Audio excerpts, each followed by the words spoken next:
अगर मैं कहूँ कि भारत का एक शहर जहाँ बिगुल भी बनता है और करोड़ों के स्पोर्ट्स गुड्स एक्सपोर्ट भी होते हैं, और इस शहर में भारत के सबसे ज्यादा म्यूजिकल इंस्ट्रूमेंट्स बनते हैं। यहाँ एक पूरे गांव में बच्चों से लेकर महिलाएं तक सब फुटबॉल बनाते हैं। जहाँ से निकलता है वो एक्सप्रेसवे जो दिल्ली और उत्तराखंड को जोड़ता है, और देश का सबसे लंबा ग्रीनफील्ड एक्सप्रेसवे जो पश्चिमी यूपी को पूर्वांचल से जोड़ता है। और इसी शहर से चलती है देश की पहली semi high speed regional rapid rail.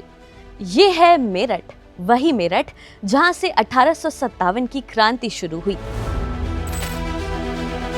तो चलिए डिस्ट्रिक्ट ऑफ द मंथ में मैं बताती हूँ कि इस शहर में क्या है नया और क्या है सबसे खास। मेरठ का बिगुल सेकेंड वर्ल्ड वॉर से लेकर 1857 की क्रांति में इसका इस्तेमाल हुआ। 1971 के इंडिया पाकिस्तान वॉर में इसकी आवाज सुनाई दी। फिर आरएसएस यानी राष्ट्रीय स्वयंसेवक संघ के पहले स्थापना दिवस में इसको बजाया गया। 1885 में मेरठ के जली कोठी इलाके में पहली बार बिगुल बना था, और आज सशस्त्र बलों, पुलिस और अर्धसैनिक बलों से लेकर स्कूल्स, कॉलेजेस में इसकी भारी डिमांड है। और अब 144 साल पुरानी इस विरासत को जीआई टैग मिला है, जिससे मेरठ के बिगुल को ग्लोबल लेवल पर मान्यता मिली है और इसकी ब्रांडिंग बढ़ गई है। जीआई टैग से मेरठ की पुरानी म्यूजिकल इंस्ट्रूमेंट बनाने की परंपरा को बचाए रखने में मदद मिलेगी, और इससे जुड़े कारीगरों को नई पहचान यानी लोकल स्किल्स को ग्लोबल पासपोर्ट मिल गया है। जीआई टैग ये भी इंश्योर करता है कि केवल मेरठ में बने असली बिगुल ही मेरठ बिगुल के नाम से बेचे जा सकें। आसान भाषा में अब दुनिया में कोई भी मेरठ वाला बिगुल कॉपी नहीं कर सकता। अब बात उस इंडस्ट्री की जो मेरठ को ग्लोबल मैप पर रखती है, यानी स्पोर्ट्स गुड्स इंडस्ट्री। देश की आज़ादी और बंटवारे के बीच पाकिस्तान के सियालकोट से मेरठ आए हिंदू रिफ्यूजीज ने क्रिकेट और दूसरे स्पोर्ट्स प्रोडक्ट को बनाना शुरू किया था, और अब मेरठ के बिजनेसमैन इस विरासत को आगे बढ़ा रहे हैं। इस तरह मेरठ स्पोर्ट्स कारोबार विश्व में अपनी एक खास पहचान बना चुका है। मेरठ की बैट फैक्ट्रीज में वर्ल्ड क्लास क्रिकेट बैट बनाए जाते हैं, जो नए खिलाड़ियों से लेकर इंटरनेशनल सुपरस्टार्स तक दोनों की जरूरतों को पूरा करते हैं। लेकिन असली गेम चेंजर क्या है? One district one product scheme ODOP ने छोटे मैन्युफैक्चरर्स को दिया है ब्रांडिंग, फंडिंग और ग्लोबल एक्सेस, जिसका रिजल्ट है कि मेरठ अब सिर्फ प्रोडक्शन हब नहीं बल्कि स्पोर्ट्स इकोनॉमी क्लस्टर बन चुका है। मेरठ में बनने वाली स्पोर्ट्स इक्विपमेंट्स की डिमांड लगभग 70 देशों में है।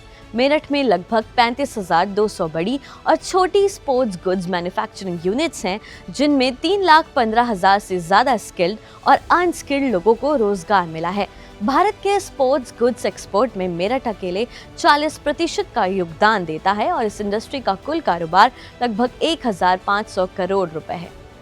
मेरठ में सिर्फ बैट ही नहीं बनते, यहाँ बनती है इन्फ्लेटेबल बॉल, हॉकी स्टिक और जिम उपकरण, जो अमेरिका, ब्रिटेन, जर्मनी और फ्रांस जैसे देशों में एक्सपोर्ट होते हैं। लेकिन मेरठ की कहानी सिर्फ फैक्ट्रीज तक सीमित नहीं है। यहाँ एक गांव ऐसा भी है जहाँ बच्चों से लेकर महिलाओं तक, लड़के, लड़की या गांव के बूढ़े लोग भी हाथों से और मशीनों से फुटबॉल बनाते हैं। मेरठ से करीब 35 किलोमीटर दूर सिसौला बुजुर्ग गांव फुटबॉल विलेज के नाम से मशहूर है। करीब 3 दशक पहले इस गांव में फुटबॉल बनाने की शुरुआत हुई थी, और अब इस गांव में फुटबॉल बनाना करीब 3,000 परिवारों की रोजी रोटी बन चुका है। यहाँ हर साल कुल मिलाकर 11 लाख गेंदें बनती हैं, लेकिन इस गांव के पास ना तो फुटबॉल का मैदान है और ना ही यहाँ से अब तक कोई बड़ा खिलाड़ी निकला है। लेकिन इस गांव ने अपने हाथ के हुनर से मेरठ को दुनिया में पहचान दिलाई है। अब आते हैं मेरठ के सबसे बड़े ट्रांसफॉर्मेशन पर, यानी कनेक्टिविटी पर, जिस पर यूपी सरकार सबसे ज्यादा फोकस कर रही है। दिल्ली मेरठ आरआरटीएस इंडिया की पहली regional rapid transit system. Delhi से मेरठ अब घंटों का नहीं, मिनटों का सफर बन चुका है, यानी 82 किलोमीटर की दूरी को महज 55 से 60 मिनट में पूरा किया जा सकता है। और यही असली विकास की कहानी है, क्योंकि जब डिस्टेंस कम होता है तो समय बचता है, पैसा बचता है और इन्वेस्टमेंट बढ़ता है। रैपिड रेल यह नमो भारत के जरिए ट्रैवल टाइम में कमी आई है और रियल एस्टेट के साथ व्यापार में तेजी आ रही है। सड़कों पर प्राइवेट व्हीकल कम होने से पोल्यूशन कम होगा और साथ साथ स्टूडेंट्स और प्रोफेशनल्स के लिए सिक्योर और स्मूथ कनेक्टिविटी मिलेगी। इसके साथ ही दिल्ली मेरठ एक्सप्रेसवे भारत का पहला 14 लेन वाला 96 किलोमीटर लंबा अत्याधुनिक राजमार्ग भी मेरठ की कनेक्टिविटी को आसान बना रहा है। पहले दिल्ली से मेरठ पहुंचने में 2 से ढाई घंटे लगते थे, लेकिन अब ये सफर मात्र 45 से 60 मिनट में पूरा हो जाता है। मेरठ अब फार सिटी नहीं, एनसीआर का एक्सटेंशन बन चुका है और अब एक नई इबारत गंगा एक्सप्रेसवे लिख रहा है, जो देश का सबसे लंबा ग्रीनफील्ड एक्सप्रेसवे है।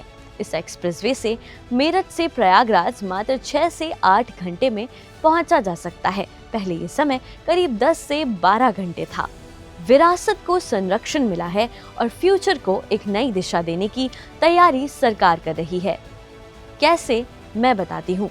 मेरठ में बन रही है मेजर ध्यानचंद स्पोर्ट्स यूनिवर्सिटी, यानी स्पोर्ट्स गुड्स पहले से यहाँ बन रहे हैं और अब स्पोर्ट्समैन, स्पोर्ट्स साइंटिस्ट, कोचेस और एनालिस्ट भी यहीं तैयार होंगे। मतलब मेरठ अब टैलेंट सप्लाई चेन नहीं, बल्कि कंप्लीट स्पोर्ट्स इकोसिस्टम बन रहा है।